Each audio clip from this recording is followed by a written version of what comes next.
오늘 메디치 경제에서는 최근 메디치가 발간한 무함마드 빈 살만 중동의 새로운 지배자라는 책을 가지고 이야기할 예정입니다. 자, 그래서 오늘 초대 손님은 이 책을 번역하신 박인식 선생님을 모셨습니다. 안녕하세요. 네, 선생님. 안녕하세요. 네, 반갑습니다. 선생님은 전문 번역가 아니세요? 아니죠. 소개를 좀 해주시죠. 예. 처음입니다. 네. 사우디에서 오래 계셨는데 얼마나?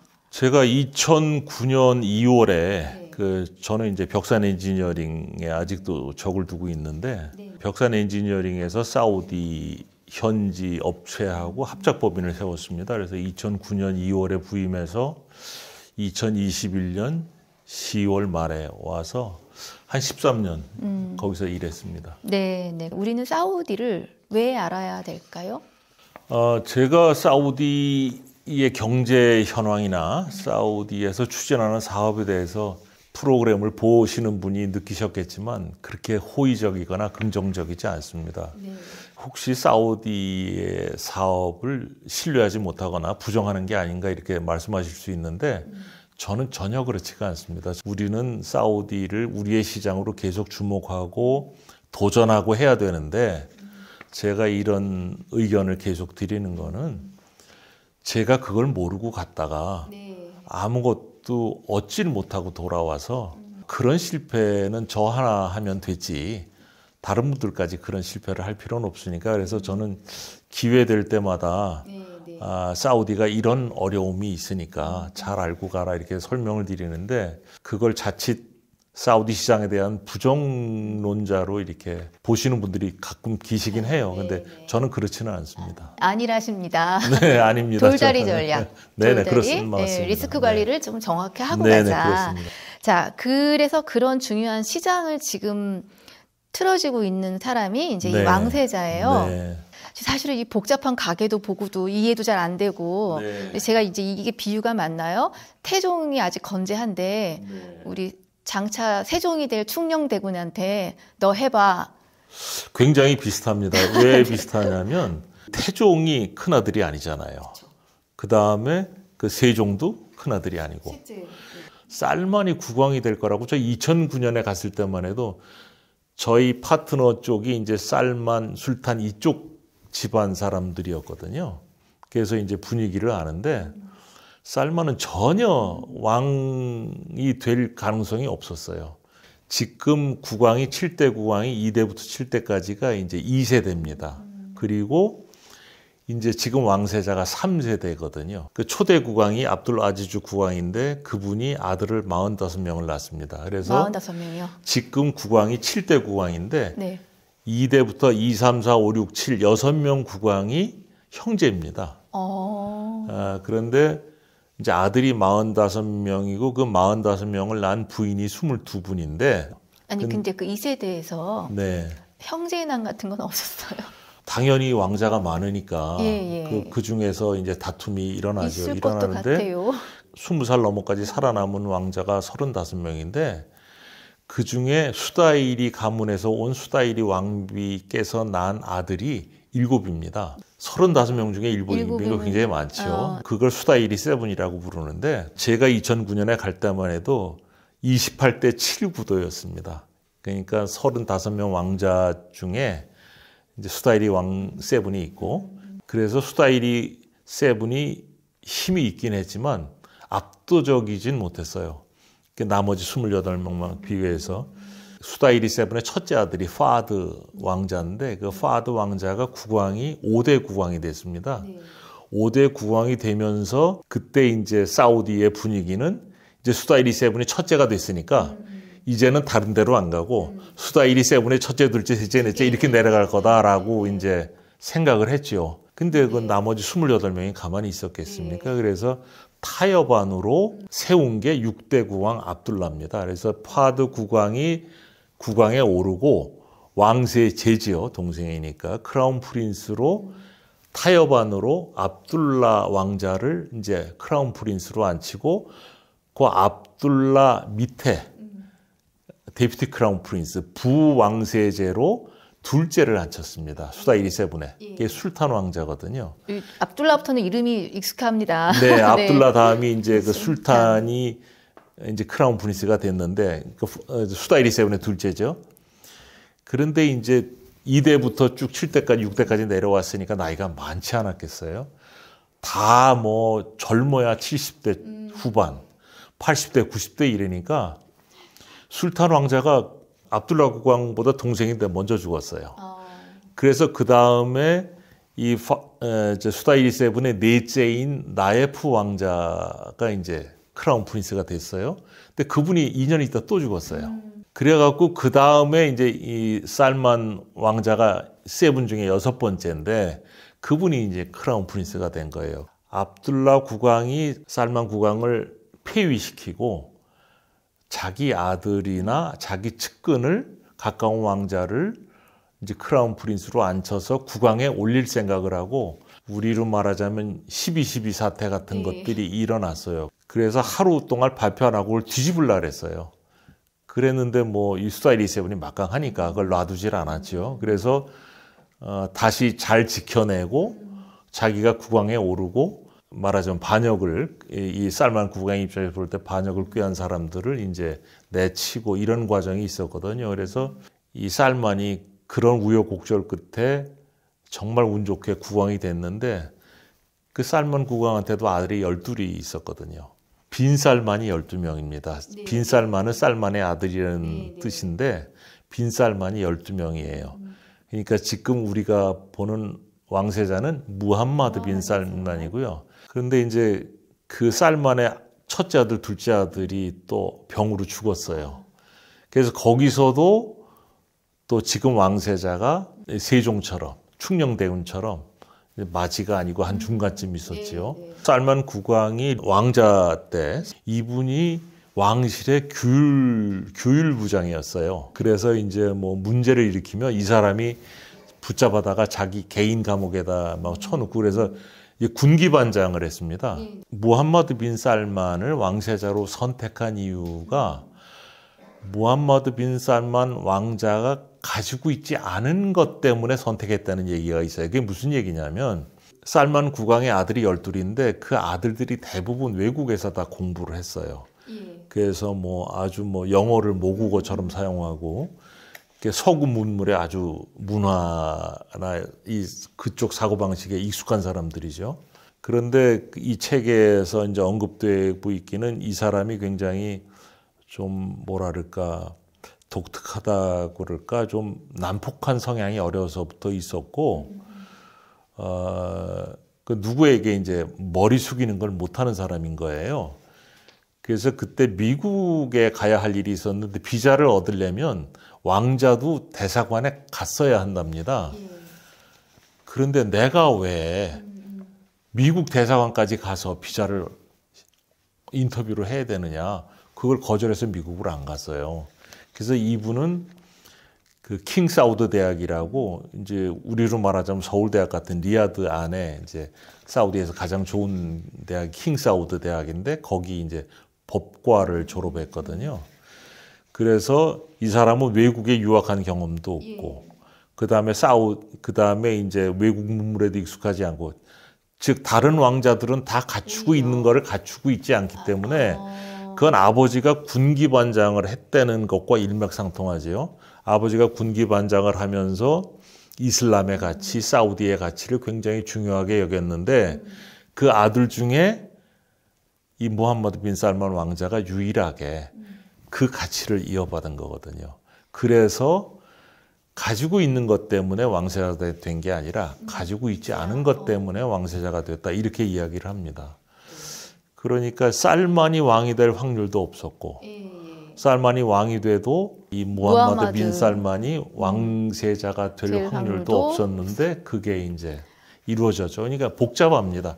이 무슨 소설 하나 써도 될 것 같아요. 소설입니다. 네. 네. 자, 이런 네. 어쩌면은 뭐 본인의 운이지요. 네. 타고난 누군가의 네. 뭐 인위적인 네. 노력이 있는지 모르지만 네. 이 왕세자가 네옴시티에 네. 지금 사실은 주도하는 네, 그렇죠. 사람인 거예요.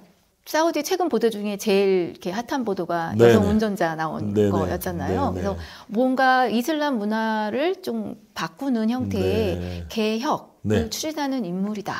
라고 하다 보면 또 한쪽에서는 또 누가 붙잡혀가서 그렇죠. 죽었다, 네. 뭐 네. 사라졌다, 막 이러고 있어요. 두 얼굴의 사나이죠. 개혁 성향이 있고 군주 성향이 있고 그 두 면을 다 갖추고 있습니다. 그런데 저는 그 지금 왕세자가 개혁적인 사람인가 하는 데는 조금 의견이 다릅니다. 왜 다르냐면 개혁 정책을 펼치는 것은 맞는데 개혁적인 사람이어서가 아니라 개혁할 수밖에 없는 상황이어서 지금 그 정책을 펼쳐야만 당면한 문제들을 해결할 수 있기 때문에 그 정책을 펼쳐서 자의에 의한 개혁이라기보다는 타의에 의한 개혁, 그리고 절대 군주로서의 모습이 이렇게 있죠. 어떤 상황인가요?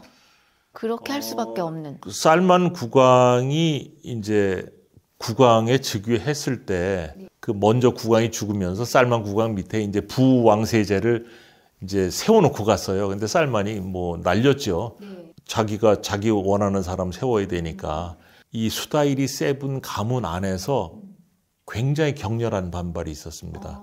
명분이 없잖아요.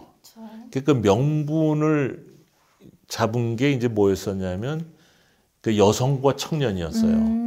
그러니까 명분을 얻기에는 여성 정책과 청년 정책을 쓰면 그건 그 마음을 얻을 수 있으니까 명분을 얻을 수가 있는 거죠. 그래서 제가 아까 앞서서 말씀드릴 때 이 사람이 개혁 성향이 있어서라기보다는 그 상황을 돌파하기 위해서는 민심을 얻어서 명분을 갖춰야 되고, 그러자니 가장 절대 다수인 83%에 이르는 여성과 청년 정책으로 갈 수밖에 없고, 그 여성 정책의 이제 가장 큰 문제가 운전과 이제 후견인 제도라는 게 있습니다. 그것.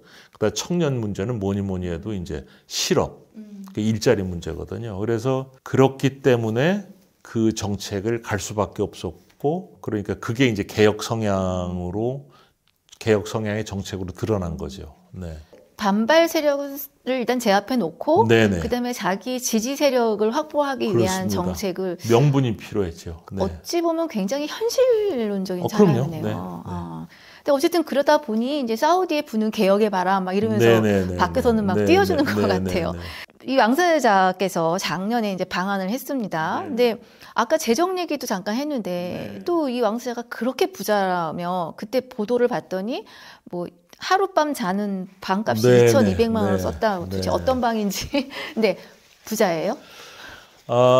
사우디 왕세자의 재산에 대해서 공식적으로 확인된 건 어디에도 없습니다. 그런데 어디에서나 다 얘기되는 게 2조 달러라고 합니다. 2조 달러면 우리 돈으로 2,500조 원 정도 되죠. 2,500조. 그 2조 달러라는 그 사우디 왕세자의 재산이 가지고 있는 의미가 굉장히 있다고 생각하는 것이 무엇이냐면, 그건 돈을 모아서 가질 수 있는 재산이 아닌 거예요. 이미 있는 재산을 자기 거라고 선언해서 자기 재산이 된 거죠. 그래서 저는 지금 왕세자가 그 PIF 공공투자기금의 체어맨이고 아람코의 의장이고 국가 재산을 자기 재산으로 여긴 것이 아닌가, 또 실질적으로 그렇기도 하고요. 왕세자가 가지고 있는 이 책에도 나오지만 세레나라는 요트가 4억 6천만 달러인가 이래요. 그다음에 살바토르 문디의 무슨 예수상인가 그 그림도 그 정도 된다고 합니다. 그 두 개 합치면 9억 달러가 넘는데요. 뭐 우리로 따지면 조지요. 그러니까 배 한 척 사고 그림 하나 사는데 1조를 쓴 거예요, 그 사람이. 그러니까 재산이 한 2천조 원쯤 되면 한 1조 정도를 뭐 그림 하나 사고 배 하나 사는데 쓰겠죠. 그러니까 2조 달러, 우리 돈으로 한 2,500조 원 정도 되는 재산이 그 사람이 가지고 있다기보다는 그 사람이 임의로 처분할 수 있는 재산이 아닐까. 그렇다면 거기서 이것저것들 다. 거기서 짐작할 수 있는 게, 거기는 뭐 국왕 아니면 실권을 가진 왕세자가 이거 내 거라고 선언하면 내 거가 되는 나라가 아닌가. 그렇게 하지 않고서는 그 재산을 가질 수가 없거든요. 아직도 이 사람은 나이가 젊어요. 85년생이에요. 85년생이니까 아직 마흔도 안 됐죠. 네, 앞으로도 계속 주목해야 될 그 중동과 거 반도 안에서 굉장한 인물로 떠오르는. 네, 지금 제가 보기에는 예. 사우디에서 현 왕세자를 꺾을 만한 세력이 별로 눈에 안 띕니다. 그때 이미 예봉을 너무 철저하게 꺾어놨기 때문에 네. 지금 맞설 수 있을 세력이 있을까 싶은 게 있고 이제 지금 왕세자한테 가장 무서운 건 아버지죠. 네. 모든 권력이 거의 왕세자에게 넘어갔지만 아직도 국왕에게 왕세자를 내칠 수 있는 힘은 남아있다고 합니다. 그래서 아직도 왕세자가 그 정도는 무서워한답니다. 그래서 현재로 보면 그 고비를 넘어간다면 그래서 이제 워낙 고령이니까 지금 국왕이 서거하고 이제 특별한 일이 없이 국왕에 오른다고 하면 근데 지금 왕세자는 이미 힘도 있단 말이죠. 그리고 그 상태로 30년, 40년 간다면 뭐 그 파워는 뭐 그 더군다나 사우디는 전제왕정 국가이기 때문에 국왕을 견제할 수 있는 어떤 장치도 없습니다. 네. 어마어마한 권력을 가진 사람이 되겠죠. 예. 자, 그래서 어쨌든 현실적인 이유로 몰려서 개혁적인 일들을 막 추진하고 있는데 뭐 이 사람 그 책에 보니까 유학도 밖에 안 나가고 사실은 종교에서 굉장히 그렇게 커온 이슬람 문화권의 남자란 말이에요.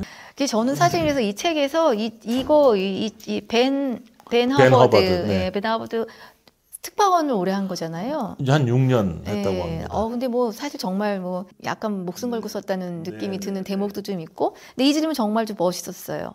세계는 무함마드 빈 살만이 다스리는 사우디에 무엇을 기대할 것인가? 사실 이게 사실 핵심 질문인 것 같아요. 기대를 해야죠. 왜냐하면 산유국으로서의 위치도 그렇고, 또 중동에 이제 맹주를 자처하고 있고. 그렇긴 한데 과연 기대를 할 수 있을까 하는 게 제 개인적인 생각입니다. 왜 그러냐면 앞에 말씀드린 대로 통제할 수 없는 권력이라는 게 굉장히 위험하지 않습니까? 그렇죠. 그 사람의 결정에 기대를 걸어야 되는데 지금까지 한 행동으로 보면 카슈크지 죽었을 때도 리야드 사람은 당연히 왕세자가 죽였을 것이다. 그리고 뭐 묵그린 아들이 그 헬기 사고로 죽었을 때, 그 사격받아 죽었을 때도 당연히 그 사람이 죽였을 거라고 생각할 만큼 모든 사람이 인정하는 독재자입니다. 이 사람은 거기에 통제할 것도 없어요. 내부에서는 아버지 말고는 없고요. 아버지는 지금 뭐 거의 우리로 말하는 현업에서는 완전히 손을 띈 분이니까 이제 아들을 내칠 거냐 말 것이냐 하는 정도의 결정이라면 모를까. 아무도 견제할 장치가 없고 그저 미국이나 뭐 아니면 서구 국가라든가 뭐 아니면 중국, 이란 이런 다른 나라와의 그 역학적인 관계에 의해서 영향을 받지 적어도 내부에서는 견제할 사람이 없거든요. 그러니까 과연 그런 사람한테 견제받지 않는 권력을 가진, 그것도 굉장히 큰 권력을 가진 사람한테 우리가 뭘 기대할 수 있을까? 그저 좀 잘해 주십시오. 그거 말고 뭘 더 기대할 수 있을까? 저는 그렇습니다. 그러니까 그런데 시장은 있고, 근데 혹시 비즈니스 계약 관계에서 뭐 신뢰할 수 없다거나 뒤통수를 친다거나 이런 분위기는 아닌 건가요? 사우디는 그렇게 이제 그 석유화학 쪽과 이제 다른 산업들로 이제 극명하게 갈리는데 뭐 석유화학 쪽은 뭐 세계 서구 어느 나라 기준보다도 뒤지지 않습니다. 그런 이제 다른 이제 국가 재정으로 하는 사업들은 뭐 설계 변경 같은 게 잘 안 이루어지고 공사비 같은 것도 이제 우선순위에서 밀리면 아주 그냥 뭐 늦어지고 이런 경우들이 있어서 뭐 뒤통수를 맞는다까지는 아니지만 이제 그 왕세자가 관심을 가지고 아주 적극적으로 추진하는 사업은 좀 사정이 난데 그렇지 않은 사업은 참 사업하기가 쉽지는 않습니다. 그렇다고 뭐 뒤통수 맞을 정도까지는 아니지요. 알겠습니다. 이 무함마드 빈 살만 중동의 새로운 지배자 읽으면 우리가 먼 나라, 알 수 없는 사우디에 대한 이해를 좀 더 할 수 있을 것이다. 이 책은 그 벤 허버드 기자가 쓴 그 무함마드 빈 살만 왕세자에 대한 얘기고 그 사실 이 책에는 이 왕세자가 결정을 해서 영향을 받는 사우디에 대한 얘기는 별로 없습니다. 그래서 그건 제가 거기 있으면서 경험한 걸 가지고 뒤에 한 20페이지 정도 해제를 붙이고 앞에 또 한 10페이지 정도 해설을 붙여서 여러분들이 이 책을 읽고서 그 결정을 내리는 사람에 대해서 이해를 하시고 그 결정에 영향을 받는 사우디에 대해서도 뭐 기본적인 정도의 이해는 갖게 되시지 않을까 저는 이렇게 기대합니다. 사우디아 비즈니스학에 책 한 권 쓰셔야겠는데요. 아, 저는 그걸로 제가 할 수 있는 얘기는 다 했습니다. 네. 그 책에 다 있습니다. 네, 알겠습니다. 오늘 메디치 경제는 이게 책 얘기기도 하고 인물 이야기기도 하고 사실은 비즈니스의 엄청난 큰 시장으로 지금 또 떠오르고 있는 중동 사우디아라비아 왕국에 관한 이야기이기도 했습니다. 시청자 여러분 오늘 어떠셨는지 부족한 건요 책으로 해결하시기를 바랍니다. 오늘 나와주셔서 감사합니다. 네, 선생님. 감사합니다. 네, 감사합니다. 감사합니다.